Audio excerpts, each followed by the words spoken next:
Iran যুদ্ধ নিয়ে বিদেশি পত্রিকার আপডেট নিয়ে আলোচনা করব, আপডেট দিব আপনাদেরকে।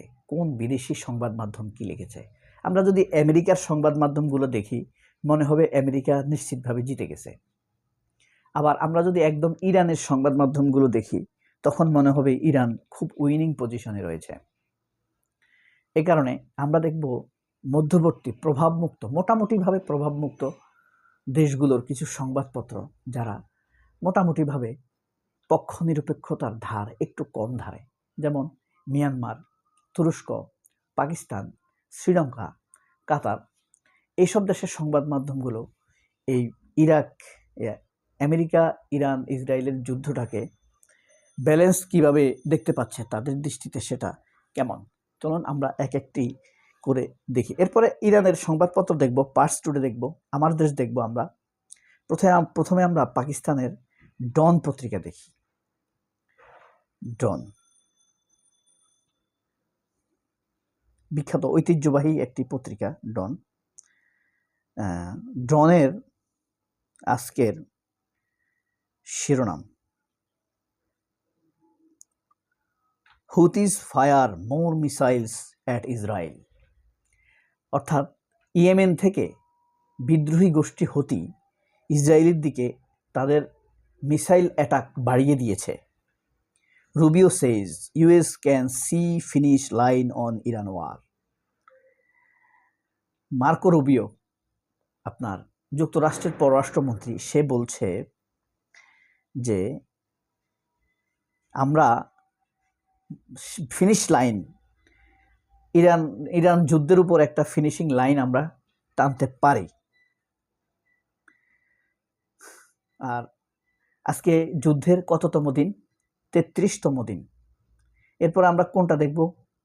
আমরা তুরস্কের আনাদোলুর সর্বশেষ খবরটা দেখি।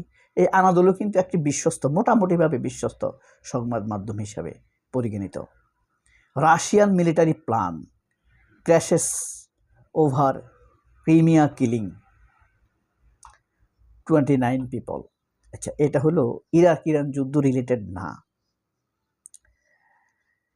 ইরান যুদ্ধ রিলেটেড খবরটি আজকে যেটা আপনাদেরকে দেখাই, সেটা হলো মর্নিং ব্রিফিং এপ্রিল 1। আজকে তো এপ্রিলের 1 তারিখ। সেটা হলো ইউএস লেফট স্যাংশন, অর্থাৎ রাশিয়ার উপরে থেকে 3টি স্যাংশন সরাইছে, অর্থাৎ নরম হচ্ছে America. Outgoing on war chief Larijani receives tribute amid survival crisis.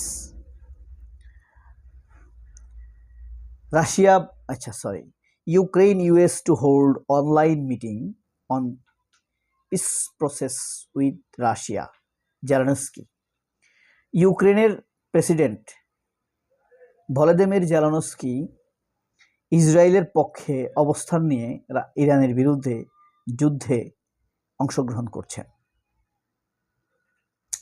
এটা ছিল আপনার আনাদোলুর নিউজ। আমরা এবার চায়না একটি নিউজ দেখি।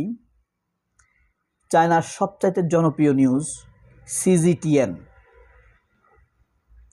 তারা যে নিউজটিকে আজকে হেডিং করেছে সেটি হলো আপনার চায়না পাকিস্তান পুট ফরওয়ার্ড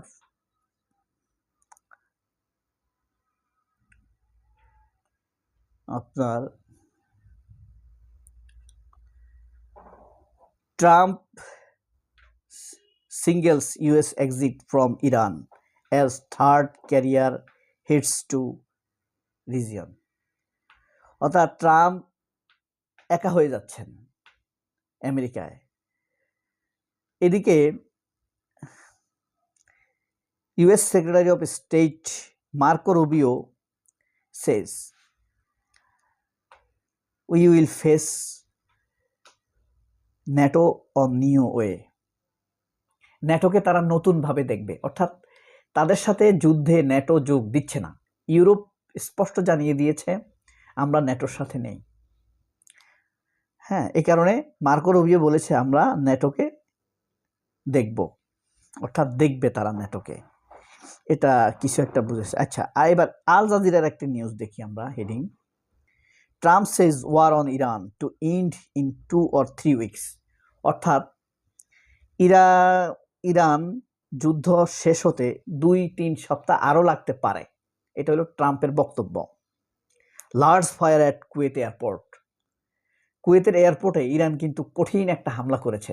এই হামলার পরে ডোনাল্ড ট্রাম্প হোয়াইট হাউস থেকে প্রেস ব্রিফিংয়ে বলেছেন অর্থাৎ war on Iran to end in 2 or 3 weeks, মানে এই যুদ্ধটা তারা শেষ করতে আরও 2-3 সপ্তাহ লাগবে। এটা ছিল লিড নিউজ। আরও অনেক নিউজ হয়তো আছে।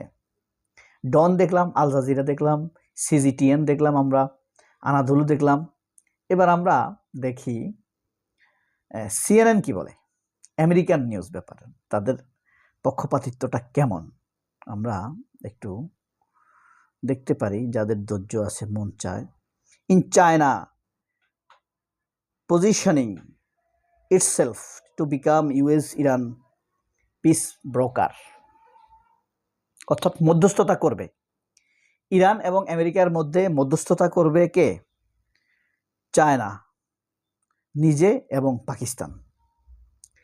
খুব ভালো শান্তি আলোচনার উদ্যোগ তারা নিচ্ছেন। এখানে আরও আছে জাকারিয়া ফরিদের একটি ডিসকাস আছে চমৎকার ইরান যুদ্ধ নিয়ে। আপনারা সময় পাইলে সিএনএন এর ফার্স্ট ফেজে গিয়ে দেখতে পারেন। জাকারিয়া ফরিদ সিএনএন এর একজন সিনিয়র সাংবাদিক ছিলেন।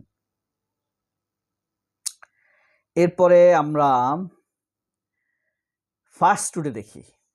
First today major general Abdullahi বলেছেন ইরানের কোনো শক্তি ইরানের বিরুদ্ধে দাঁড়াতে পারবে না। স্পষ্ট সোজা কথা, আত্মবিশ্বাসী কথা। যুদ্ধে যেটা প্রয়োজন, ইরান কেবল তার নিজস্ব শর্তের ভিত্তিতেই যুদ্ধের ইতি টানবে। কারোর কথায়, কারোর শর্তে যুদ্ধ বন্ধ করবে না। ইরান স্থল হামলার কথা মুখেও আনবেন না মার্কিন সিনিয়র নেতা কর্মকর্তা।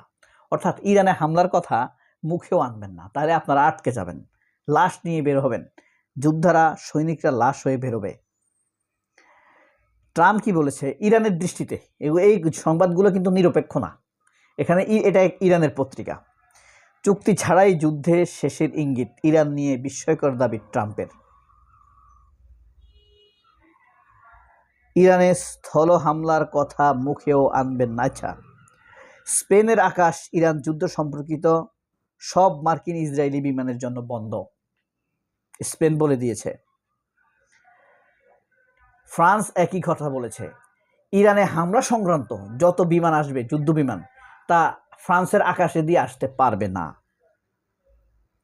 শত্রুকে নতজানু না করা পর্যন্ত ইরানে আক্রমণ অব্যাহত থাকবে, হুতি বিদ্রোহী প্রার্থী জেনারেল। এই ছিল বিদেশি সংবাদগুলোর। ইলহান ওমরের একটা বক্তব্য শুনি। ট্রাম্প প্রশাসন মিথ্যাচার করছে, রবার্ট ডি নিরো দুর্নীতিগ্রস্তদের না বলার সময় এসেছে। এই ছিল মোটামুটিভাবে মানে জোট নিরপেক্ষ দেশগুলোর সংবাদের কিছু হেডিং। এখন আমেরিকার খবর যদি আমরা পড়ি, দেখা যাবে ওখানে লেখছে আমেরিকা জিতে গেছে। আবার যদি এককভাবে ইরানের দেখি, কিন্তু এই কারণে আমরা পাকিস্তানের কিছু নিউজ দেখতে পারি, মিয়ানমারের কিছু নিউজ দেখতে পারি। হ্যাঁ, আপনার কানাডাও কিন্তু সংবাদের ক্ষেত্রে মোটামুটি নিরপেক্ষতা বজায় রাখার চেষ্টা করে, অস্ট্রেলিয়াও তাই। কিন্তু আপনার ভেনেজুয়েলা, রাশিয়া, এরা কিন্তু একচ্ছত্র সংবাদ করে, যে কারণে খুব একটা ভরসা কিন্তু রাখা যায় না। সবাই অনেক ভালো থাকবেন। আল্লাহ হাফেজ, আসসালামু আলাইকুম।